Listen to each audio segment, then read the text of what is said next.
गुरुदेव।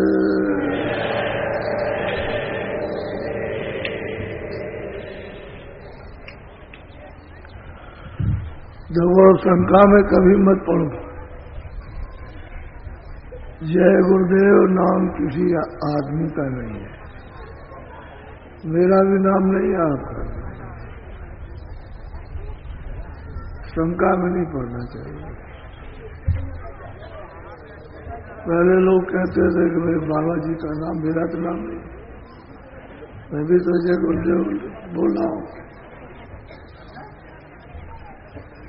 तो ये शंका स्थान है,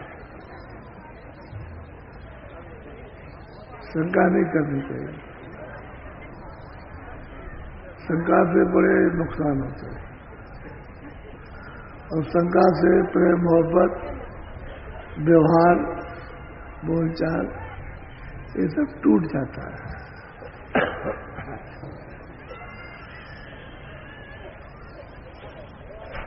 जय गुरुदेव।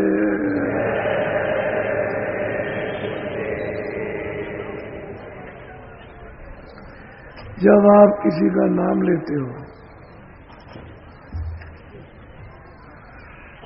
तो जो नाम रखा गया वो लो तो मुंडा नाम, उसमें कोई नाम में रस नहीं। लेकिन जब श्री लगा दो और जी लगा दो तो रस आता है, उसमें शब्द और प्यार और मुलायमता और आदर उसमें टपकता है। और सीधा खड़ा कर दो तो कड़ू लगता है, कड़ू, वो किसी को भी अच्छा नहीं लगता।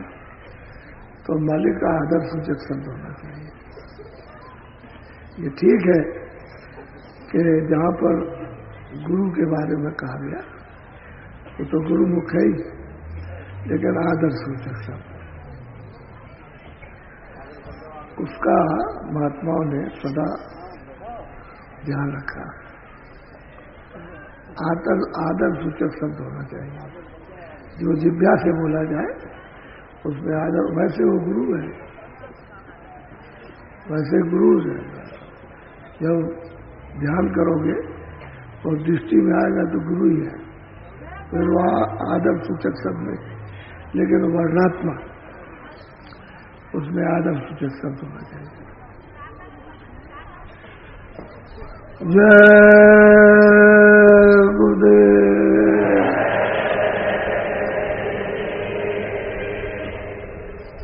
जय गुरुदेव नाम किसका। जय गुरुदेव नाम किसका। ये तो हम भी जानते हैं कि 7 बजे रखा गया, लेकिन आज होली है तो थोड़ा प्रार्थना अर्चना होगी पहले। सत्संग तो समय से शुरू होगा, लेकिन पहले प्रार्थना वगैरह कुछ हो जाए। ये होली में मालूम क्या होता है, धूल उड़ाई जाती है, धूल उड़ती है। तो महात्माओं ने कहा भाई कर्मों की धूल उड़ा दो, कर्मों की, यानी पाप पुण्य की धूल उड़ाओ। गाय में जलाओगे, कहते हैं योग रूपी अग्नि में जला दो। योग रूपी अग्नि उसमें जला दो, उसमें सब भस्म होता है। लोहा लक्कड़ डालो, सब भस्म हो जाएगा। वो योग रूपी अग्नि है, वो प्रचंड अग्नि है, तो सब जला के देखो, जिसको जलाना उसे जला देगी। जो जलने वाली चीज है वही जलेगी, सूरत नहीं जलेगी, सूरत साफ हो जाएगी। जो दोनों आंखों के पीछे बैठे वो साफ हो जाएगी। भक्तों के साथ मतलब तो ये था, लेकिन आप बाहर रस्म बना लिया। दिवाली है, कहते हैं कि तुम दिया जलाओ, लेकिन उस दिए को जलाओ जिसमें तेल बत्ती न डाली जाए और सदा जलता रहे, उस दिए को जलाओ। तो आप मतलब ये है कि हर साल दिवाली में दिए जलाते हो और अपना दिया बुझा पड़ा हुआ, उसी दिए को जलाओ। जब जल जाएगा तो उसमें तेल बत्ती बाहर की डालने की जरूरत नहीं, वो सदा जलता रहेगा। मतलब था त्योहार का, लेकिन जब महात्मा थे तब तो ठीक था, तब सही मतलब था। और जब वो चले गए उसके बाद लोग भूल गए, तो मतलब एक व्यवहार बना दिया। त्योहार एक व्यवहार, एक रस्म, बस उतना ही करके छोड़ दिया। उसके मतलब को नहीं पूछा कि भाई इसका मतलब क्या है। वो पूछते होते तो फिर आपको शंका ही नहीं रहती। तो ये देश परदेश है, अपना देश नहीं। और परदेश में आप रह नहीं सकते हो, आपको निकाल देगा। निकालने का मतलब समझते हो कि एक आया इस देश की दी है, इसमें सूरत को बैठाया और फिर उसके बाद में जब समय जितना दिया पूरा हुआ तो कहेगा हमारे देश से निकलो, तो इससे निकाल देगा और फिर दूसरे देश में फंसा देगा कि चलो वहां तुमको बंद करेंगे। फिर वहां उसको बंद किया और वहां सजा दी और फिर वो कहता है कि चलो यहां से भी निकलो, तो तीसरे में बंद कर देगा। तो ऐसे कितने युग और कल्प बीत गए, कोई अंत है उसका? कोई। महात्मा किसी का खंडन नहीं करते, किसी का भी यथा उचित सबको बताते, खंडन नहीं करते। खंडन उनके यहाँ है ही नहीं, उनके यहाँ तो यथार्थ है। अब तुम्हारी समझ में ना है बस वही खंडन है, तुम जिसको समझ लो वही खंडन है, और जिसको न समझो वो यथार्थ है। तो महात्मा यथार्थ जो जिसकी जैसी गति है, पाप है पुण्य है, अच्छा है बुरा है, न्याय है अन्याय है, उसको बताते हैं ये क्या है। तो अच्छे काम से, दूसरों को सुख पहुंचाने से, आराम पहुंचाने से, दूसरों की रक्षा करने से, वक्त जरूरत उनके काम आने से, पानी पिला दिया, खाना खिला दिया, रहने को जगह दे दी, वो पशु पंछी आदमियों के साथ अच्छा व्यवहार, अच्छा बर्ताव, ये अच्छा काम है। और तुमने उनको सताया, मारा पीटा, खाना नहीं दिया, ये नहीं दिया, रोटी चारा नहीं दिया, और मतलब यह है कि उनको बांध रखा, गर्मी में जाड़े में उसका ख्याल नहीं किया, तो ये खराब काम है। उसी को बताते हैं ये काम मत करो, अच्छा काम करो। तो अच्छे काम से तुमको सुख मिलेगा, आराम मिलेगा, निरोगता मिलेगी, निरोग नहीं होगा। और खराब काम करोगे तो फिर रोग हो जाएगा, दुख मिलेगा, दुखी हो जाओ, बीमारी मिलेगी, शरीर अनुभव हो जाएगा, और फिर सड़ंत पैदा हो जाएगी, तो उससे बड़े कष्ट होंगे। इसलिए मना करते हैं कि ये खराब है, अच्छा अच्छे को करो, उससे सुख पाओगे। कितने दिन? थोड़े दिन की, शरीर तुम्हारा थोड़े दिन ठीक रहेगा, लेकिन ये कहो कि मुझे कोई बदलेगा नहीं, तो इसमें से निकालेगा। अब वो जो अच्छा काम है उसका आपको फल आने मिल जाएगा, उसकी प्रारब्ध बन जाएगी, क्योंकि जब इसमें से निकालेगा तो तुरंत प्रारब्ध बनाता है कि तुमने जो जो किया है, लो अब मैं तुमको ये शरीर देता हूं, उसका ये भोग है, तो शरीर दे दिया, उसका भोग दे दिया। अगर मनुष्य शरीर दिया तो मनुष्य शरीर से कर्म करो, और नहीं तो और कोई शरीर दे दिया तो भोगो, फिर वो भोग हो गया मनुष्य शरीर कर्म। तो कर्मयोगी को समझना चाहिए। तो यथार्थ किसी को न ब्रह्मा का विरोध, न विष्णु का विरोध, न शुभ कर्म का विरोध, न मतलब यह कि जीवात्माओं का विरोध है, किसी का विरोध नहीं है, न देवी का, न देवता का, न स्वर्ग का, न वैकुंठ का विरोध, न माया का है, न ईश्वर का, किसी का, न देवी न देवताओं, किसी को। यथार्थ जब तुम्हारी समझ में आएगा वही ब्रह्म है, और समझ में आ जाए वही सत्य है। बस ये महात्मा कभी जो चीज जिसकी है वही वर्णन करेंगे। और वो कहते हैं कि भाई परदेश में तो परदेशी में हो, अपना देश जब छोड़ दिया और दूसरे के देश में हो, मान लो बहुत तपस्या की, चलो तुम स्वर्ग में पहुंच गए, वैकुंठ पहुंच गए, चलो मतलब यह है कि तुम इंद्रिय में पहुंच गए, तो मतलब यह है कि आप शिवपुरी में पहुंच गए, आप मतलब इस धाम में पहुंच गए, तो मतलब यह कि वहां रहोगे, वो भी तो परदेश है।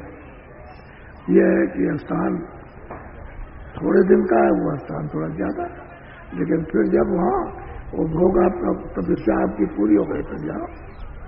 तो कहते हैं कि भाई उससे परे तो नहीं हुए, वो जन्म मरण तो फिर भी उसी दायरे में रहे, जो अगर थोड़ी सी ज्यादा तब तक रुके हुए हो, जब जो भोग लिया आपने तो फिर आ गएगा। कर्म करने के लिए ये शरीर ये बैठा है, वहां कर्म नहीं बनेगा, वहां जो कुछ आपने जमा किया भोग लो, और फिर आपको राजा बना दिया, धनीवानी बना दिया आपको, तो फिर वो भोग भोगोगे इंद्रियों के, आप बुराई में फंस जाओगे तो फिर सीधे नरकों में ले जाएगा। तो कहते हैं कि भाई काल जाल से कर्मों से तो परे हुए नहीं, अब वो कर्म कोई यहाँ तो जमा नहीं होते। 3 प्रकार के कर्म है, एक तो क्रियामान जो अभी आप करते हो, दूसरा यह है कि प्रारंभ जिससे ये शरीर मिला, फिर आपने जो इससे कर्म किए, और तीसरा है संचित कर्म। ये 3 कर्म है। तो प्रारब्ध का भोग तो आपको मिल गया, वो तो श्वास श्वास पर आपको मिलेगा। अब क्रियामान कर्म अच्छा करें, तो यही आगे चल करके जब इसका हिसाब समाप्त होगा और नया हिसाब बनेगा, तो वहां सब मतलब ये है कि आपको फिर प्रारब्ध बन जाएगी उसी क्रियामान कर्मों की, और फिर उसका जब बनेगा तो जो भी शरीर देना उसमें बंद करेंगे, उसका भोग देना, बस ये है।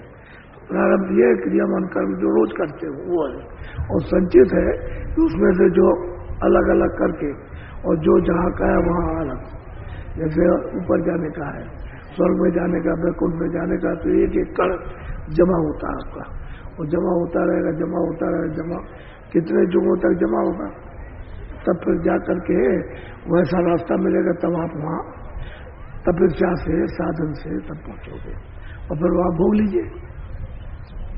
मान लो 500 बरस, 1000 बरस, 2000 बरस, और भोग के फिर आ जाए, फिर कर्म कीजिए, तो फिर फंसे रहे तो उसी जाल में, मेहनत भी की, परे नहीं गए। अब जब परे नहीं जाओगे तो फिर तो काल जाल के अंदर, कर्मों के अंदर रहे, कर्मों के अंदर तो कर्म फल पाओगे, इससे बच नहीं सकते। तो महापुरुष जो है किसी का खंडन नहीं करते, वो यथावत जो जहाँ की चीज है उसी को बताते हैं। तो आप लोग समझ नहीं पाते हो, और यही आपके लिए शंका है। समझ जाओ तो फिर तो ज्ञान हो गया, और बुद्धि का भी ज्ञान करना चाहिए बहुत ही, कि संसारी चीजें समझ करके भी थोड़ा बहुत बोध हो, और परमात्मा की जो आत्म ज्ञान है वो तो बने, तो ये शंका मिट जाए तो फिर अंदर चले जाओ, फिर काम बन जाए। तो शंका में तो भागते फिरते हो, तो थोड़ा सा तो ये देश नहीं है। धाम अपने चलो भाई,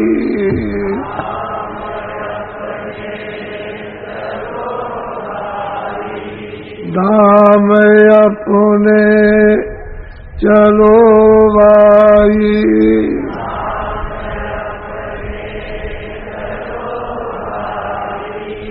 पराए देश क्यों रहना,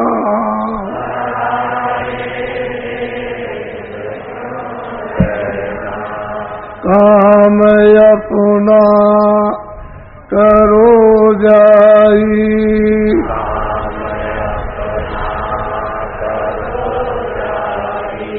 काम अपना करो जाई,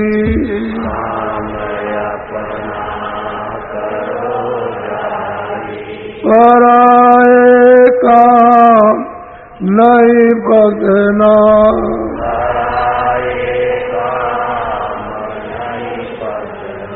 अब ये मनसूबी तन है, इसमें आप जो काम कर रहे हो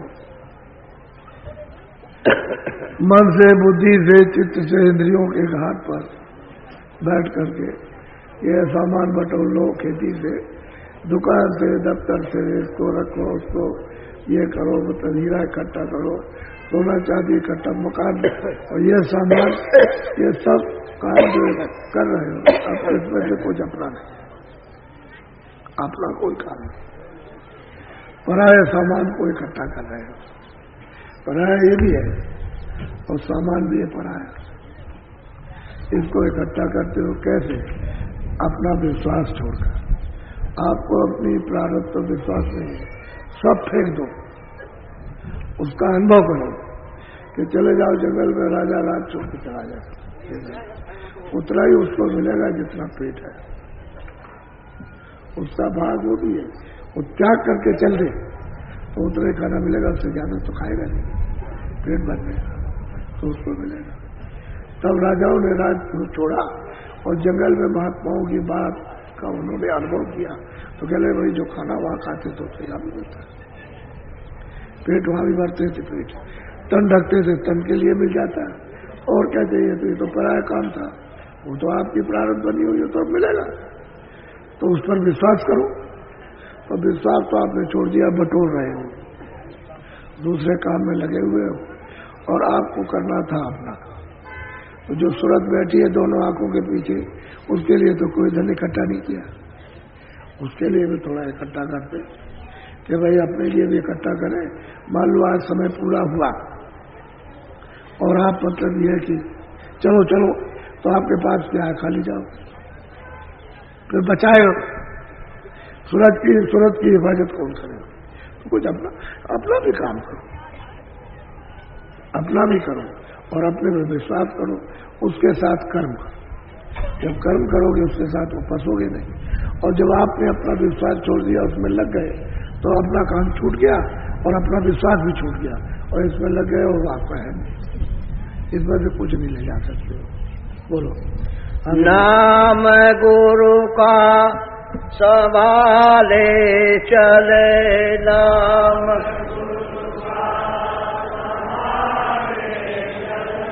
यही है दाम गठ बंधना।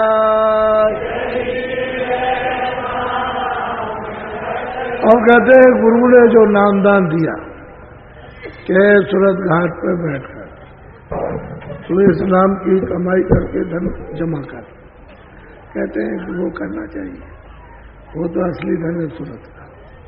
ये जो धन आप मना रहे हो ये शरीर का, शरीर आप है नहीं, किराए का मकान है, तो किराए का मकान खाली कराया तो सामान भी ये पड़ा और मकान भी पड़ा, ये दोनों ही पड़े, इसमें से न ये उसके साथ न वो इसके साथ, तो आप बेकार में इसमें। अरे भाई अपनी कमाई करते, वो जीवात्मा का चेतन धन जमा करते, जब जाने का वक्त होता तो फौरन उसकी रक्षा संभाल होती, फिर कोई इधर उधर नहीं ले जा सकता, तो आत्म धन तो आपने जमा नहीं, सब सारी कूड़ा कचरा ये सब जमा करते रहे, इधर से दूसरों की ठगी करते रहे, इधर लूटते रहे, उधर लूटते रहे, यही मतलब ये धोखा बेईमानी चोरी करके ये जब कूड़े कचरा मवाद है, और क्या ये कोई मतलब यह है कि हीरा चोरी और फिर आप कहते हो उससे हमको सुख मिल जाए।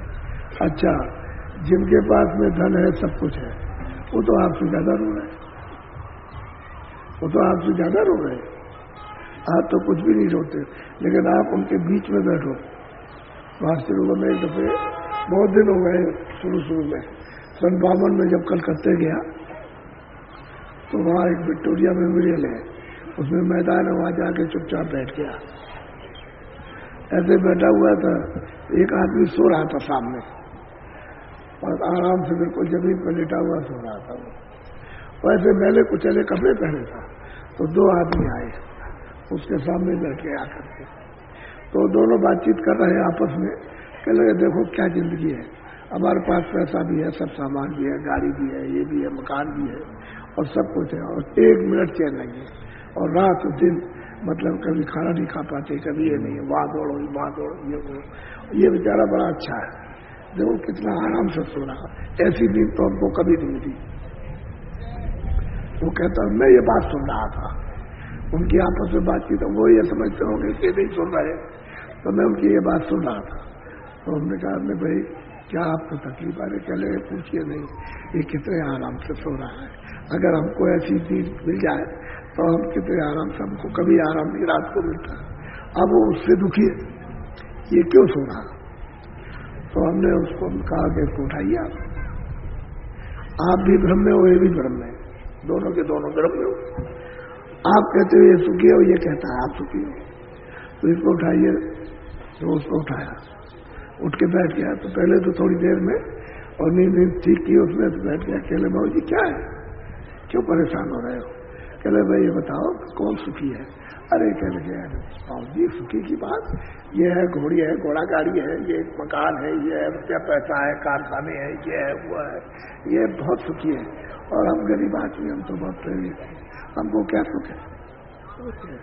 हमने कहा आप सुन लीजिए इनकी बात, इसकी बात सुनिए, ये आपको कहना सुखी है और आप इसको देख करके रो रहे हो कि ऐसी नींद इसकी हमको मिल जाए, ये न सो सके, आप ये मना रहे हो। तो बताइए कितने दुखी हो? तो क्या काम करते हो? कह लगे अरे बाबू जी बगीचे में ये जो मैदान है इसकी घास काटता हूँ, वो ठेला खड़ा और काट के ले जाता हूँ, बाजार में बेचता हूँ। मैंने लीलाम ले लिया, मैं तो कितना मिलता? कल मिल जाता 50 रुपए, 52 में 50 रुपए मिल जाता हमको। तो मतलब ये कि हम तो समझते हैं भगवान की हमारे पर कृपा हो गई कि हमको रोटी रोजी दे रहे हैं, बस ये बात। हमने देखो तो बेचारा सब्र कर रहा, और आपके पास इतना होते हुए और आप उसकी बेचारे की उसकी नींद खोल छीनना चाहते कि हमको ऐसे इसकी नींद हमको मिल जाए। ये कैसे? इसका काम कीजिए तो आपको नहीं मिल जाए। आप भी ऐसे ही रहिए, तो आप तो आसमान में जाते हैं, कैसे आपको मिले? मैंने क्या चाहिए बताओ? और भी लोग जो आपकी तरह से हैं वो सुखी है। कहने लगे वो हमसे तो ज्यादा दुखी। तो हमने कहा इसमें किसी को सुख मिलने वाला नहीं है, सुख नहीं मिलेगा। तो आप कैसे निकले इससे? तो भाई कोई महात्मा मिलेगा तभी निकलोगे, ऐसे इसमें तो डूब गए। ये तुम्हारे बस की बात नहीं है कि तुम निकल जाओगे, कि तुम तो शक्तिहीन हो गए, शक्ति क्षीण हो गई, न बुद्धि में बल है न शरीर में बल है, तुम्हारा कुछ नहीं होगा। तो कहने का मतलब है सब दुखी, जिनके पास बैठी है सबके सब दुखी। तो मैं बहुत बार हवाई जहाज में जा चुका हूँ, तो कभी कभी मुझे देखते तो पहचान लेते हो कि बाबा जय गुरुदेव आप हैं। मैं जय गुरुदेव तो नहीं हूँ, लेकिन जय गुरुदेव नाम का प्रचार तो जरूर करता हूँ। अच्छा।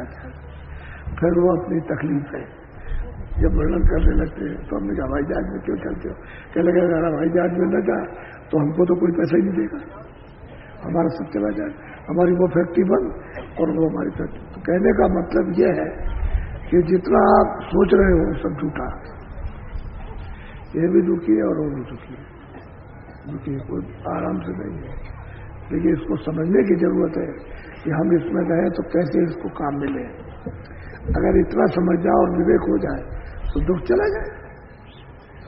अब विवेक तो है नहीं है, उलझे पड़े हुए हो तो दुख कैसे जाएगा? पराये सामान को इकट्ठा कर रहे हैं रात और दिन, जुटे पड़े हुए जो अपने काम आने वाला नहीं है, और अपना काम छोड़ दी। अपना काम करने लगो, ये सब चीज समझ में आ जाए। अपना नहीं काम करोगे कोई चीज समझ में आने वाली, क्योंकि ये तो अंधेरा है, इसमें उजाला हो तब तो एक बात भी है। तो सूरत तो बेचारी इसमें बंधी पड़ी है, वो तो अपने आप कुछ नहीं कर सकती है, उसको तो या तो कोई बल मिले या मतलब मन बुद्धि इसका साथ दे दे, क्योंकि इन्होंने तो पता लिया तो ये निकल सकती है। तो होश में आ जाए, होश में आएगी तभी इसको मतलब यह कि वास्तविक बोध प्राप्त होगा, ये पाएगी अपना, और इसको शक्ति जब प्राप्त होगी तो ये मन बुद्धि चित्त ये इंद्रिया कुछ नहीं कर सकती। तो कहने का मतलब यह है कि भाई गुरु का नाम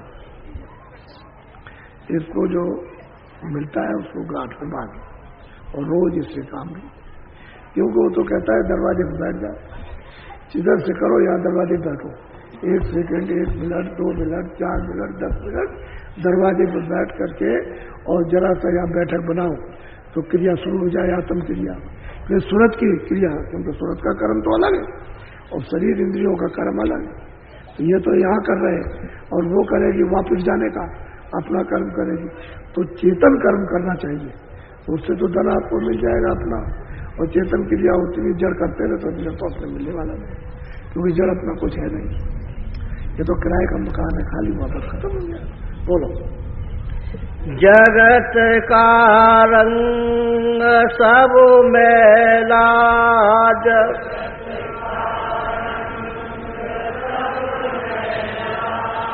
दुलाले मान ये कहना।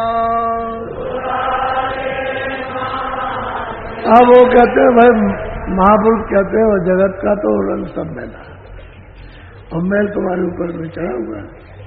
तो कहते हैं कि ये मेरा कहना तुम मान लो, ये महापुरुषों से इस मैल को धुलवा दो, वो धो देंगे। जब धो देंगे तो जी साफ हो जाएगा। सफाई जब हो जाएगी तो मन बुद्धि चित्त निर्मल, फिर अंतःकरण मिला स्वरत साफ हो जाएगी। तो ये आपका घट खुल जाएगा, घाट। घट कहते हैं घाट, चढ़ने का है, उठ जाएगा, नहीं साफ हो जाएगा, तो फिर चढ़ाई होगी। और कहते हैं कि जो तुमने ये जमा कर रखा बिना गुरु के और बिना नाम के, इसको कोई धो ही नहीं सकता। वो तो गुरु जब नाम देगा और नाम के साथ जुड़ोगे तो धुलाई हो जाएगी। कहते हैं कि बहुत मैला है, इसमें मत फंसो। अरे भाई, उस मेरा कहना मानो, ऐसे तुम जल्दी से करो, जल्दी धो, देर मत करो, नहीं तो ये वक्त जो है आपका तक सीमी मालिक को प्राप्त करने के लिए जो समय मिला वो निकला जा रहा। और ये अमोलक मनुष्य मिला। दरवाजे पर सुरतों को बैठा दिया और कहा, अरे तुम चलो उधर को। तो जानकार मिले तो बताए कि भाई ऊपर की तरफ चलो, उधर से आयो, यहाँ तो तुम्हारा कहीं घर नहीं, वो तो आपका घर तो ऊपर है। तो जब उधर भी चलोगे तो आप कैसे, मतलब कैसे तुम्हें जाएंगे। अब वो इतना प्यार से समझाते, डरो बंद करो, अब वो चलो। हाँ, अब यह है कि करनी की, किसी ने स्वर्ग प्राप्त किया, किसी ने वैकुंठ प्राप्त किया, किसी ने देवी देवताओं को प्राप्त किया, किसी ने 14 भवन प्राप्त किए, किसी ने आद्या शक्ति को प्राप्त किया, कोई इंद्रपुरी में गया, कोई रामलोक में, कोई श्यामलोक में, कोई गोलोक में, कोई प्रकृत लोक में, किसी ने ईश्वर को प्राप्त किया, किसी ने ब्रह्म को प्राप्त किया, किसी ने पारब्रह्म को प्राप्त किया। तो मैं थोड़ी कहता हूं कि ये खराब है, बहुत अच्छी बात, बहुत अच्छा है। उसके लिए कोई महात्मा ये थोड़ी कहते हैं कि ये नहीं है, वो तो कहते हैं ये तो है ही। जो चीजें रास्ते में हो तो है ही, लेकिन अगर आगे आप नहीं गए तो फिर हदबंदी में रह गए, वो तो हदबंदी है। अगर इससे आगे नहीं जाओगे तो फिर नहीं आओगे। इसी जगह आकर के फिर आप कर्मों के बंधन में आओगे, कर्म करोगे, फिर 4 खानों में 84 रचियों में जाओगे। तो ऐसा करो, मतलब ये कि परे चलो।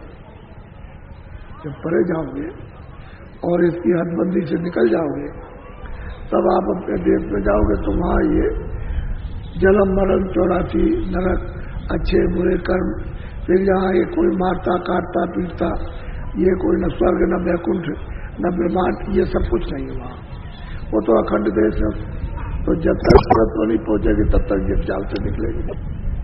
ये तो कर्मों का जाल है, इसमें फंसी रहेगी। तो महात्मा कहते हैं कि नहीं, ईश्वर भी है, स्वर्ग भी है, ब्रह्मा विष्णु भी है, आद्या महाशक्ति भी है, समझिए, और ब्रह्मांड भी है।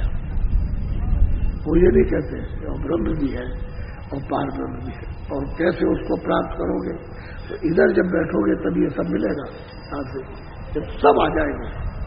यानी कोई रास्ते में इधर उधर कोई छूटने उठने वाला कुछ नहीं है, सब लोग सामने आएंगे।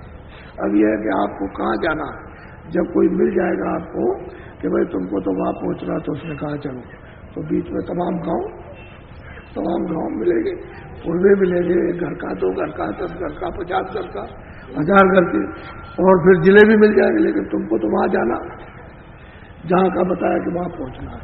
इसके माने वो गांव पूर्वे नहीं, ऐसा नहीं है। वो जो नीचे की रचना है वो है, और उसमें जो लोग हैं वो है, और जो उसकी संभाल करते हैं वो सब है। अब वो तो महात्मा तो जानते हैं तो सबको बताएंगे, और नहीं जानते तो कहेगा नहीं। और नीचे का जान लिया, ऊपर का नहीं जाना तो कहेगा उधर कुछ नहीं है। तो एक जो देखे आए वो कहता नहीं उधर भी है, ये भी है। तो खंडन नहीं करते, उसका कोई विरोध नहीं करते, यथावत जो चीज की है वही बताते। और कुछ अब तुमने जिसको नहीं देखा तो कहते हो हमारे लिए खंडन कर दिया। नहीं, खंडन नहीं है, तो चीज है ही। तुम यहां से उसके पास चलो, और जब वहां पहुंच जाना तो कहेंगे अच्छा आगे चलो। तो उनके कहने से आगे जाना तो देखा ना, वहां देखा उधर और कुछ भी है कि नहीं है, तो आगे चलो। तो जब जाओगे कहने की आप तो कहते थे इधर है तो बस सही है, सत्य है, तो ये तो बहुत कुछ है, ये तो कुछ नहीं है। तो यही तो कह रहे हैं कि यहाँ से आगे चलो, फिर आगे चलो, फिर आगे। तो सबसे पहले चिंतन ईश्वर का ही कराते, ईश्वर का ही चिंतन होता है। सबसे पहले ब्रह्म पार ब्रह्म का।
थे और सबके स्थान को बता करके उनके स्थानों पर ले चलते और वहां ले चल के उनका दर्शन और दीदार कराते उनका। और जब वो पहुंचता वहां देखता उनको तो कहता देखो ये आवाज पकड़ो, इसको पकड़ो, चलो आगे। उस आवाज को पकड़ता है, उसको ले चलते और वो आगे जाता है, उसको नीचे छोड़ दिया।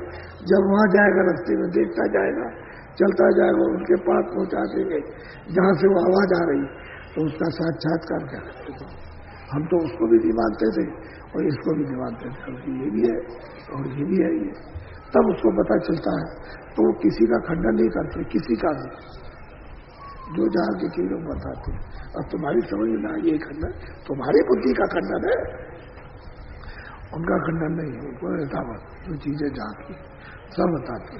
तो कहते हो स्थल भी है, बैकुंठ भी है, पुर भी है, वो लोग भी है, गंधर्व लोग भी है, ईश्वर का धाम भी है, ब्रह्म का धाम भी है, साकेत लोग भी है, ये सब बताते हैं। ये सब मिलते रहते हैं। इन्हीं के लोगों से होकर के जाना पड़ता है, तो वो कब कहेंगे कि नहीं है। वो तो कहते हैं चलो भाई इसका जिस 3 लोग का मालिक पहले उसका ध्यान करो। वो कहते हैं इसके ऊपर में जिसका राज उसका ध्यान करो। जब आप इसका ध्यान करोगे तो असुविधा नहीं होगी, तो सुविधा देगा, विघ्न बाधा नहीं करेगा। और उसका ध्यान नहीं करोगे जिसका राज है, उसके कानून का उल्लंघन करोगे तो बाधा खड़ी कर देगा, तो जाने नहीं देगा। तो महात्मा मतलब यह है कि किसी के कानून का उल्लंघन नहीं कराते, नहीं, यथावत और फिर निकाल के ले जाओ। क्योंकि असल में बात यह वो भी तो इन्हीं के दिए हुए और ये सुनते भी वहीं से आई, तो क्यों विरोध करेंगे। तुम प्यार से निकल चलो, झगड़ा झंझट मत करो, जो कहे वैसे चले चलो, सीधे साधे चलो, इनका ध्यान करो, क्या जरूरत है इधर फंसने की। तो फिर धीरे से ले जाते। बोलो अब आप बड़े ध्यान से सुनिए, सत्संग आपको सुनाया जा रहा। हाँ, सब प्रमाण आपको दे देंगे। पहले तो आप कहते थे ये कहां से कहां से कहां से, सब प्रमाण आपको मिल जाएंगे, सबूत, ताकि वहम लोगों का मिट जाए। बोलो। तब स्वामी ने वचन सुनाया। अब सूरत कहती है कि स्वामी ये तो मैं अब सब जान गई और आपने हमारे सब संशय को दूर कर दिया, कोई किसी तरह का संशय नहीं रह गया। तो अब चलने की अब यह है कि अब ये बताइए कि कैसे जाएंगे। अब ये तो पहुंच गई, लेकिन ऐसा प्रश्न करती है कि बताइए आप। उसका मतलब यह है कि आपको बता रहे हैं कि ये कैसे जाएंगे, ऐसा प्रश्न होता है। तो कहते हैं स्वामी ने फिर उसको वचन सुनाया कि देख सुन, सही सच्ची बात तो यह है कि जैसा हम बताएं वैसा करो तो घर में पहुंच जाओगी, जहां से आई हो वहां पहुंच जाओगी, और तुम वो काम नहीं करोगी तो फिर नहीं पहुंच सकती हो। तो वो बता रहे कि देख मैं अब मार्ग का भेद सब कुछ खोलता हूं, तुम्हें क्या करना, इस मनुष्य शरीर में दोनों आंखों के पीछे बैठ करके बोलो। मार्ग कायो भेद लखायो, सब लेकर यहाँ से लेकर के हाथ तक और हाथ से लेकर अंत तक सब मार्ग का भेद तुमको बताता हूँ, बताऊंगा, फिर उसके बाद में लखाऊंगा। लखाने का मतलब है दिखाऊंगा पूरा पूरा। बोलो। 5 नाम का सुमिरन करो, श्याम से तमें कहते हैं कि 5 नाम, पहला नाम, दूसरा नाम, तीसरा नाम, चौथा नाम, 5वां नाम। कहते हैं 5 नाम का जो नामदान परसों हुआ वो जैसे आपको बताया गया उसका सुनना, विधि विधान से आप करो, और जब आप सुमरन करने लगोगे तो ध्यान करो। आपने याद कर लिया 10 मिनट, फिर ध्यान में बैठो, 10 मिनट ध्यान करो, 15 मिनट भजन में बैठ जाओ। तो कहते हैं कि जब तुमने यहाँ दोनों आंखों के ये सामने बैठक बना ली, इस द्वार है यहीं पर, तो यहीं पर तुम्हारी ये धुलाई हो जाएगी। तो धीरे से जब तुम्हारी आंख खुलेगी, तीसरी आंख, तीसरा नेत्र, तो कहते हैं कि श्याम में सफेदी, नीले में सफेद, वो जो छिटका हुआ उसको श्याम, नीले में सफेदी, वो तुमको जरा सा दिखाई देगा। कहते हैं तुम अपनी सूरत को उसमें पोड़ो, पोड़ने का मतलब है जैसे तागे को सुई में डालो, कहते हैं ऐसी प्रो दो, उसके अंदर में चली जाए, वो बहुत छोटा छेद है। कहते हैं अपनी सूरत को, अपनी दृष्टि को उसमें जमा करके रखो। वो बड़े प्यार से समझाते हैं दृष्टि जमाओ, यदि रू को हिले डुले नहीं उसकी। श्याम से यानी चारों तरफ नीला और बीच में सफेदी उसमें, और चारों तरफ से सफेद और बीच में नीला, कहते उसमें अपनी दृष्टि को रखो जमा करके श्याम से उसमें, तो वो सामने आ जाता है, सामने दिखाई देता। लेकिन जब जब उस आंख आपकी हिलेगी ऐसे, तभी तब गायब हो जाएगा, और ऐसे रुक जाएगी तो आ जाएगा सामने। अंदर तो दृष्टि है ही, तीसरी आंख तो अंदर है ही, ये आंखें तो काम नहीं करती हैं जी, चर्म आंखें वहां, तो अंदर की जो सूरत उसमें आंख, वो जब देखने का काम करे, जैसे बाहर देखती है आंखें ऐसे अंदर ऐसे देखते सामने, वो भी सामने है, ये भी सामने, बाहर का ये बाहर का पर्दा है और वो अंदर तो सामने देखते हैं। तो उधर भी तो रचना है, तो वो दिव्य रचना है। तो कहते हैं कि उस दरवाजे में घुसने के लिए उसके बीचों बीच में प्रवेश करो, रोको, एक जगह एकाग्र करो, उसको ठहरा दो। बोलो। प्रथम सुनो गगन में बाजा, घंटा शंख छाट धोने। अब वो कहते हैं कि प्रथम जब तुम्हारी सूरत उसी श्याम क्षेत्र के अंदर उसमें प्रवेश होगी, यानी उसके अंदर चली जाएगी, एक दृष्टि एक होगी, तो कहते हैं कि उसी में से वो गगन में बाजी बज रहे, तरह तरह के बात, एक तरह के नहीं, हजारों बाजी एक साथ, ऐसा गमागम बजता है जिसका वर्णन नहीं हो सकता, ऐसे बाजे बजते। तो गोस्वामी जी महाराज ने कहा कि शोर भया, घोर शोर भया भारी, कहते हैं इतना शोर हुआ, इतना शोर हुआ कि मतलब यह है कि ये कौतूहल कहां से हो रहा, उनको एक अचंभा हुआ, आश्चर्य हुआ। तो गगन में तरह तरह के बाजे बजते। अब वो बाजों को तुम ध्यान देकर के सुनो, बड़े रस, बड़े बड़े अच्छे, बड़े मीठे, बहुत सुहावने लगते हैं वो बाजे। यहाँ ऐसे बाजे नहीं, उधर तो आपका मन खिंच जाएगा, आपकी इंद्रियां उधर मोहित होने लगेगी और सूरत की दृष्टि उस पर टिकने लगेगी। तो कहते हैं उसी श्याम क्षेत्र में अपनी दृष्टि को प्रो, उस पर जमाओ, अंदर जाने दो, और जैसे ही वो रुकेगी उसमें, वैसे ही गगन में बाजे सुनाई देगी। जब सुनाई कानों से देने लगे तो कान अलग है और आंख अलग है, जैसे ही वो प्रकाश पर रुकेगी बस गगन में बाजे सुनाई देगा, तो उसको कान से सुनो। कैसे सुनो कि बाजे तो पहले सुन लो, बहुत तरह के हो रहे हैं। तो ये बताया जाता है कि घंटे और शंख की आवाज को पकड़ो। तो ये याद रखो, क्योंकि ज्योतिष स्वरूप का जब ध्यान कराया जाता है तो ये बताया जाता है कि उनकी आवाज ये है, उनका नाम ये है, उनका स्वरूप ये है, उनका स्थान ये पर ये बैठे हुए। तो आपने उस पर ध्यान दिया कि घंटे और शंख की आवाज किधर है। तो जैसे ही आप उसको पकड़ने के लिए कोशिश करेंगे तो उसी में से धीरे धीरे जो बाजे बज रहे हैं उसी में से आवाज आने लगेगी, घंटे की आवाज। जब आवाज जरा सी मालूम हो कि घंटा सा कुछ टुन टुन करता है, कुछ टुन टुन करता है, तो उसको जरा ध्यान दे करके सुनिए। तो सुनते सुनते कुछ दिनों के बाद सब बाजे बंद हो जाते हैं, तो एक बज आता है, घंटा बज रहा, ऐसा मालूम होगा कि चारों तरफ बज रहा है, उसके सामने सब आवाजें बंद हो जाएंगी आवाज, क्योंकि आपका निशाना उस आवाज पर लग गया और आवाजें बंद हो गई। लेकिन उस आवाजों की वजह से घंटे और शंख की आवाज सुनाई नहीं देती। तो महापुरुष कहते हैं कि भाई पहले प्रथम जब दृष्टि ठहरेगी और श्याम सेत पर टिकेगी, उसमें प्रवेश होगी तो गगन में बाजे आपको सुनाई देंगे। जब बाजे सुनाई दे सुन लो, उसमें से फिर छाट लो। छाटने का मतलब यह है कि उसको जब सुनोगे तो छट जाएगा, फिर रुआ बाजा सुनाई देगा और बाजे बंद हो जाएगा। अब उसको आप सुनो और सुनते सुनते सुनते सुनते उसमें लय हो जाओ। ऐसे नहीं कि आवाज घंटा बज रहा, बाजा बज रहा है तो आप मतलब खाली सुनते रहे, नहीं, सुनते नहीं, सुनते सुनते इधर का ध्यान टूट जाए, कहीं का कोई ख्याल मन बुद्धि चित्त इधर उधर कहीं नहीं, बस धीरे सुनते सुनते सुनते सुनते उसी में ले हो। जैसे आप ले हो जाओगे उसे खींच लेगा, ऐसे शरीर से भी कोई अलग कर देगा सूरत को। शरीर से अलग खड़ेगा तो नीचे से सिमट करके इधर आके खड़ी हो जाएगी, दरवाजे के बाहर खड़ी होगी, तभी तो उसको पता चलेगा कि मैं कौन हूं। ऐसे कैसे मालूम हो जाएगा उसको? मालूम तो जब ही होगा जब उसको खींचेगा और खींच के दरवाजे पे ले आएगा, यानी उसके प्रकाश को खींच करके समेट लेगा और समेट के लाके खड़ा कर देगा। दरवाजे जब खड़ा हो जाएगा तब दिखाई देगा, तब चारों तरफ का ऐसे करके आंख से देखोगे।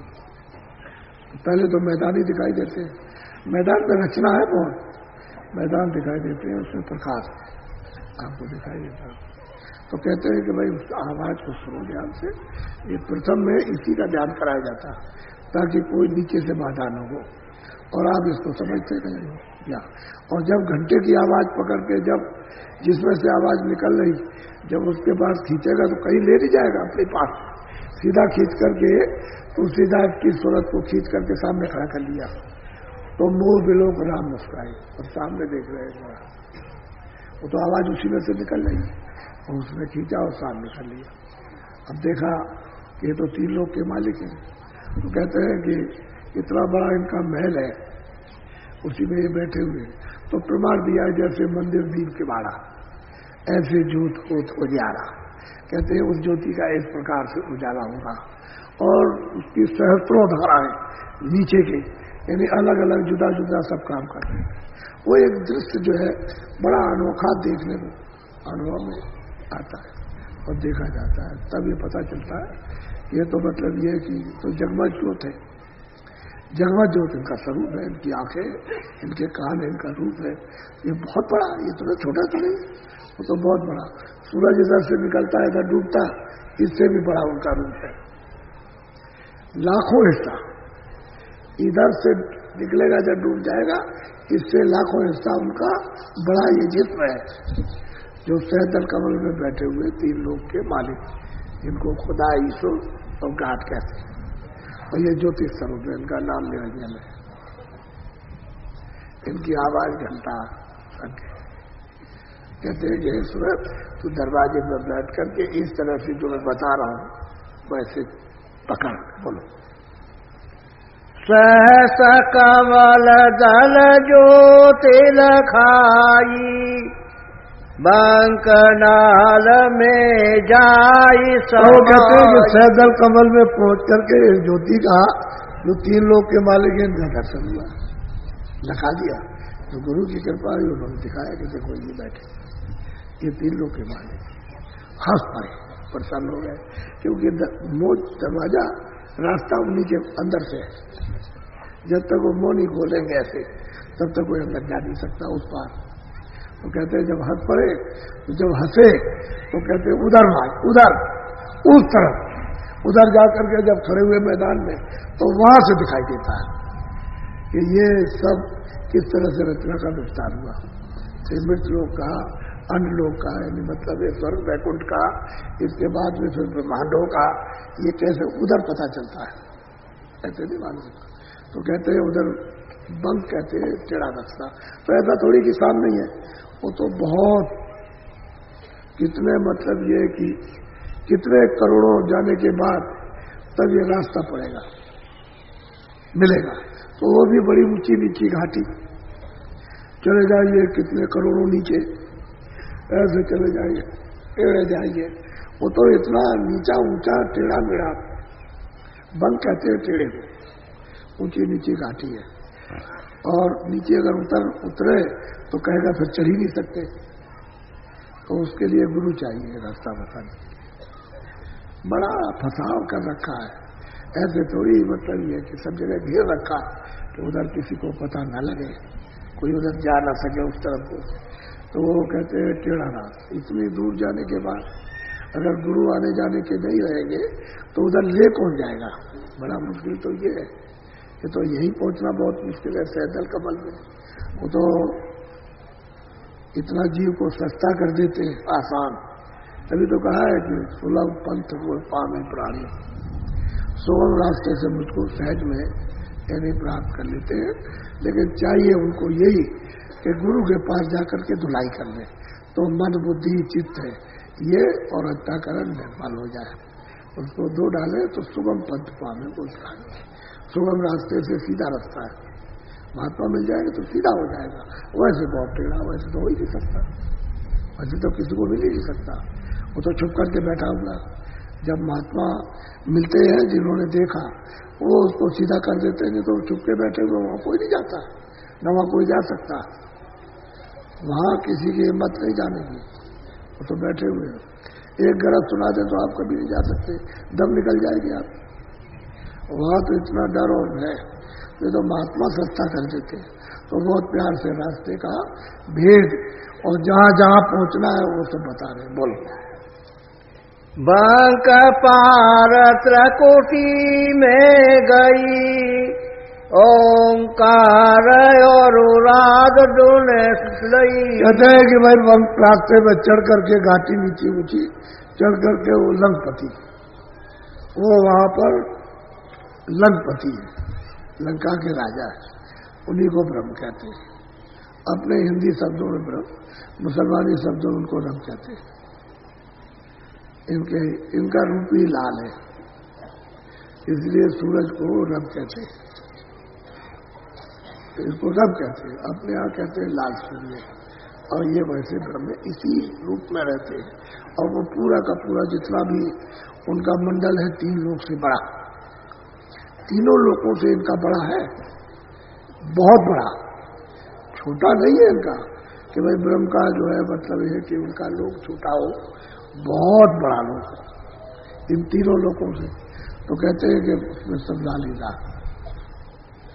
लाली है, सब लाली देखकर मैं गई, मैं भी हो गई लाल। कहते हैं जब सूरत वहां पहुंचती है तो सब लाल हो जाती साफ, क्योंकि मंडली लाल है, उनका रूप ही लाल है। वाह। अब ओंकार नाम उनका ओंकार है। उनकी आवाज जो वहां से हो रही है बादलों की गरज और मृदंग बज रहा, बड़ा सुहाना आनंदित, और 24 घंटे बराबर बजता रहता है, एक क्षण भी बंद नहीं रहता। अगर बंद कर दे तो नीचे की रचना खत्म हो जाएगी, ये नीचे जो रहेगा वो खत्म होगा।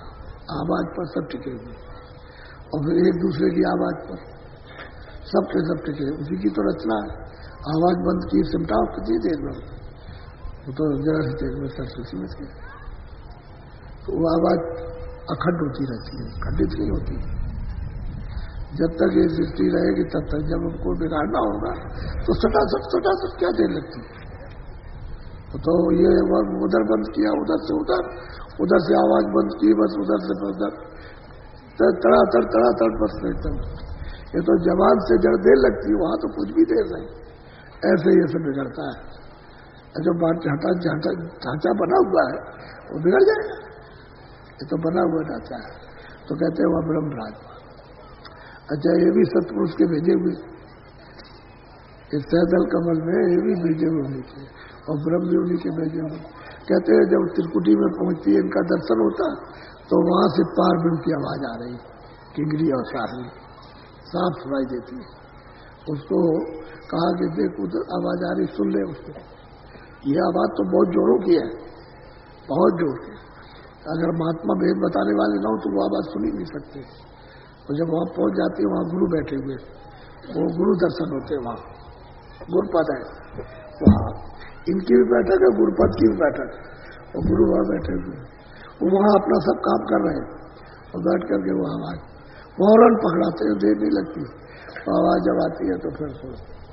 अब यह है कि ये इतना बड़ा पार ब्रह्म का देश है कि ये दोनों कुछ नहीं है, इनकी गिनती कुछ भी नहीं। इतना पार ब्रह्म का वो देश है, पार ब्रह्मांड इतना बड़ा है, ये तो कुछ नहीं है। ये ना के बराबर समझिए आप, इतना बड़ा उनका देश है। तो कहते हैं कि वो नारायण धुन उसको पकड़ लेती है सूरत चल उधर। अब देखिए इसका भी दर्शन दूसरे का, अब उस धुन को पकड़ेंगे जहां से आ रही है, वो वही ले जाएगी सीधी, इधर उधर कहीं नहीं। वो तो सड़क है, सीढ़ी है, इससे पहुंचो उस पर, उससे पहुंचो उस पर नाम पर सवार हो, चलो और वहां। और जब वहां पहुंच जाएगी तो वो पिया पद है, उसका पूरा साक्षात्कार होता था, पूरे लोगों का साफ, इधर का भी सब दिखाई देता है वहां पर। तो रास्ता बता रहे, लेख में पूरा वेद बताता हूँ, मार्ग का भी रास्ता बताता हूँ, और स्थान की भी बताता हूँ, और उनका नाम धुनी भी बताता हूँ, सब बता रहा हूं। अब तुम क्या देर करती है, उनसे कहो सुरतों से कि जल्दी चलो, मैं आया हूं तुमको लेने के लिए। तो ये सब सुरतों के लिए रास्ता खोल रहे। और जो पहुंच गई, जिसने प्रश्न किया वो तो पहुंच ही गई, उसने तो सब ये देख ही लिया, वो तो अपने घर में पहुंच गई। अब आपके लिए जो प्रश्न कर रही कि नई, जो नए जो आएंगे, नई सुरतें आएंगे मनुष्य शरीर में, उनके लिए तो रास्ता बता रहे। बोलो। आगे पहुंची सो न मजा, रंकार दोने सोनी पुकार। कहते हैं कि बड़े जोर की आवाज है, और वो आवाज बुला है। कहते हैं जब मझधार में पहुंची, मझधार कहते हैं मझधार, बीचों बीच में। कहते हैं जब वहां पहुंची तो आवाज बुला रही है, आओ आओ सूरत, आओ सूरत। अपनी तरफ आवाज देती है। आवाजें तो सब बुला रही, लेकिन आप सुनते नहीं हो, आपने गंदगी लाल रखी है इसलिए नहीं सुनने पाते। आवाजें सबकी स्थान की बुलाती, नीचे ही से बुला रही, और बिना बुलाए तो आप खींचेंगे नहीं। एक आवाज फेंक रही है, एक आवाज खींच रही है, दो चीजें हैं, एक खींचने वाली, एक फेंकने वाली। तो फेंकने वाली से तो उसने फेंक दिया, अब जो खींचने वाली उसको महात्मा जानते, उसी आवाज को पकड़ा देते कि लो तुम इसको पकड़ो, चढ़ चलो, तो वहां खींच रही है। अब वो पर्दा साफ होता चला जाएगा, सब पर्दा जैसे जैसे चढ़ती जाएगी पर्दा साफ होता जाएगा हर लोग का। यहाँ का पर्दा यहाँ साफ कर लो, फिर स्वर्ग वैकुंठ का वो जो पर्दा है उसको साफ करो, क्योंकि वो भी तो लिंग शरीर है, और ऊपर में सूक्ष्म है, उसका पर्दा साफ कीजिए उसको। पर्दा का मतलब शरीर है, जैसे ये पर्दा ऐसे वो पर्दे तो रोशनी में पड़ते, उससे साफ निर्मल रोशनी, उससे भी पर्दा है, और बिल्कुल साफ रोशनी है उसमें भी शरीर है, उसमें भी पर्दा है। तो बुला रही कि आओ तुम चली आओ, बिल्कुल आवाज आती है, और बिल्कुल साफ आवाज सुनाई समझ में आती है बोलना। यहाँ तो आवाज साफ नहीं है, लेकिन वहां बिल्कुल साफ है। वो तो सुरतों की बोली है, तो सूरत अपनी बोली को पहचान लेती है, क्योंकि वो तो अनाथ अब भूल गई, जैसे जैसे उसका जागरण होगा बोली पहचानती जाएगी अपनी को, उसकी तो बोली अलग। इस सूरत में भी बहुत शब्द है। अभी तो इसमें छोटा सा यानी मिश्रित हो गया जड़ में, लेकिन जब ये निकल करके और चेतनता में पहुंचेगी तो इसमें भी बहुत शब्द है, बहुत आवाज है इसमें, इसकी भी आवाज कम नहीं है। बोलो।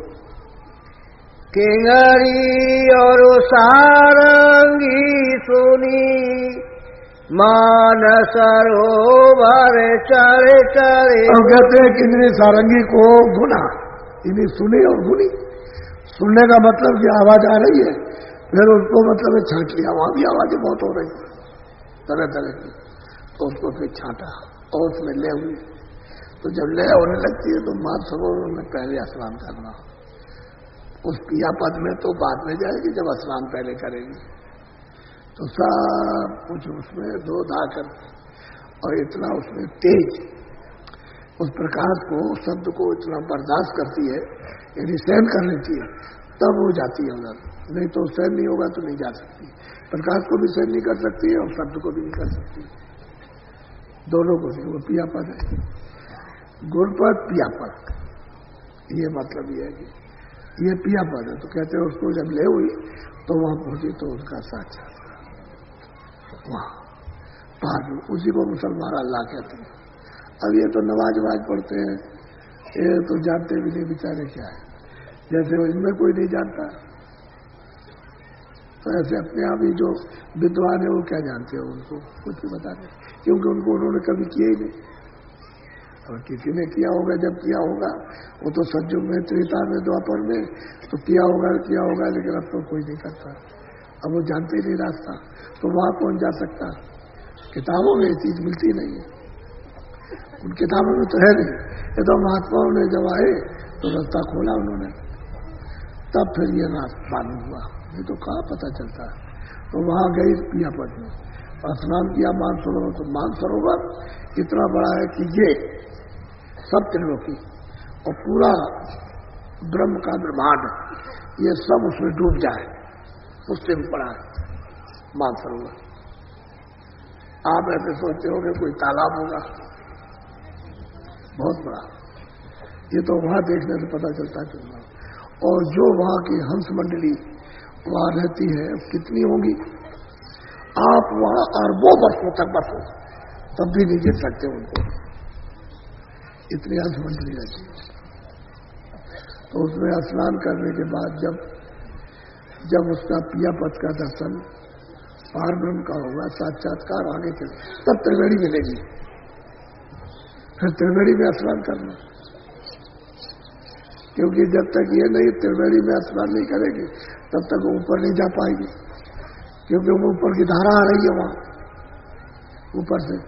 उसमें जब तक कि उस धारा को बर्दाश्त नहीं कर लेगी, उसमें सहन नहीं कर लेगी, उसमें डूब नहीं लेगी, अच्छी तरह से देखने की क्षमता, शब्द सुनने की उसके अंदर जब क्षमता और ताकत आ जाएगी तब उस धार पर चढ़ेगी। तो त्रिवेणी संगम है वहां उस जगह पर। अब यहाँ त्रिवेणी ये लोग कहते हैं यहाँ मिट्टी की है, इधर से जमुना, उधर से ये गंगा, उधर से सरस्वती, ये अब वो त्रिवेणी वहां है। कहते हैं कि वहां कोई चढ़े आकाश का, जब आकाश में चढ़ के जाएगा तब वहां त्रिवेणी में पहुंचेगा, तब खबर होती है उसको अपने घर की कि हमारा घर इस तरफ है। फिर आगे सहूलियत हो जाती है, आसानी हो जाती है। उसके स्नान करने से जो महासुंड का मैदान है उसको आसानी से पार करेगी। नहीं वो तो अरबों, कितने कितने खरबों लंबा योजन, कितने कितने खरबों योजन लंबा मैदान है। तो जब तक ये मतलब ये है कि ये त्रिवेणी में स्नान न कर ले उस धार में तो सहन नहीं कर सकती है, इतना प्रकाश उसमें। और गुरु रहना चाहिए बताने वाले, तो आगे ले जाए। भंवर गुफा स्थान तो सोहनपुर उसका बहुत दूर है, इसके बहुत पार करने के बाद तब उनका वो स्थान आएगा। ये तो पार तो ऐसे बगैर जानकार के नहीं हो सकता। सुनते तो बिल्कुल एकदम से बहुत भूल गई। अब गुरु जब आने जाने वाले मिले तो बताते जाएंगे, तो बता रहे कि चल वहां चल, ये रास्ते का रास्ता भेद बता रहा हूं, और तो इस तरह से चल, मैं तेरी मदद करूंगा। बोलो। आगे महासोन मैदान जहाँ चारे धोने ते मेरे। वो कहते हैं वो मैदान इतना बड़ा है कि ये सब 3 लोग ब्रह्मांड के जितने भी है इससे बड़े वो, पार ब्रह्मांड के जितने भी वो सब, और उसी मैदान में सब समा जाए, इतना बड़ा है वो मैदान। छोटा मोटा नहीं है कि आप मतलब। लेकिन अब यह है कि सतलोक के लिए तो कुछ नहीं, सतलोक के लिए तो एक बूंद है, वो तो सागर है, उसके लिए कुछ नहीं है। लेकिन अब यह है कि अब कितना बड़ा है, अब इतना बड़ा मतलब ये अरबों खरबों आपने कभी सुना भी नहीं होगा इतना होगा। तो सूरज इधर से निकलता है, इधर 12 घंटे उधर 12 घंटे इधर, बस घूम के वो आ गए इधर को। तो वो कैसे घूमता है? ये तो पृथ्वी में है, वो ऊपरी से इस तरह से सब लोग घूम रहे हैं। जितने भी लोग हैं ये तीनों लोग उसी शब्द पर बैठ करके, सतपुरुष के शब्द पर बैठ करके ये भी घूम रहे हैं, और वो ब्रह्म बैठा हुआ वो भी घूम रहा, और पार ब्रह्म बैठे हुए उसी शब्द पर वो भी इस तरह से झूला झूल रहे ऐसे, इस तरह से पूरे मंडल नाच रहे, ऊपर से दिखाई देता है। और ऊपर जो बैठा हुआ महाकाल पुरुष जो भगवान गुफा में, वो भी घूम रहा, इस तरह से सब घूम रहे ऐसे ऐसे घूम रहे। इसका चक्कर सबसे कम है, ऊपर के चक्कर और तेज है, उसके ऊपर के और तेज है, उसके ऊपर के और तेज चक्कर है, इस तरह से सब घूम रहे। और झूले जो पड़े हुए सुरतों को झूलने के, वो अनोखे मालूम होते हैं, जिससे सुरतें झूलती। ऐसे शब्दों की डोरियां कितनी कितनी, अगर आप मानिए ऊपर में तो कितने कितने करोड़ लंबी ये डोरियां पड़ी हुई, उस पर सुरतें झूला झूल रही है, कितने लंबे जाती है, कितने। ऐसा बाहर देखने को मिलता, यहाँ कहाँ है। और आप सावन में झूला झूलते, जैसे पेड़ की रस्सी पर बैठ करके, लकड़ी बांध के बैठ के झूला झूलते हैं, और वो शब्दों की रस्सियां वहां पर झूला झूलते चली जाती है, फिर इधर इधर पीछे चली जाती है, उस पर झूला झूलती। और उनके गाने बड़े अद्भुत, वो तो सब तुम इससे कहते हैं कि वैसे सतलोक के लिए वो तो सागर, उसके लिए तो सब बूंद है। ये त्रिलोकी भी ऊपर के जितने भी है सब, वहां के लिए तो कुछ नहीं, वो तो अथाह सागर है। जहां से सुरतों का विकास हुआ तो रास्ता बताती है कि मैदान है लंबा, इसको बगैर गुरु के कोई पार नहीं कर सकता। बोलो। भमर गुफा ताऊ पर देखी तो हम बंसी बज। वो कहते हैं सुरतों की देखिए मैदान पार करने के बाद फिर मतलब यह है कि वो भमर गुफा वो मंडल मिलेगा, तो वहां से बंसी बजती हुई सुनाई देगी। उसको जब पकड़ेगी वो जाएगी और पकड़ करके उसको चढ़ेगी। तो ये मामूली रचना है इनकी, तो ये तो सबको अपने में डाल ले, सबको अपने मिला ले, कुछ नहीं है। कहते हैं वहां अब वो महाकाल पुरुष है, अब वो सतलोक के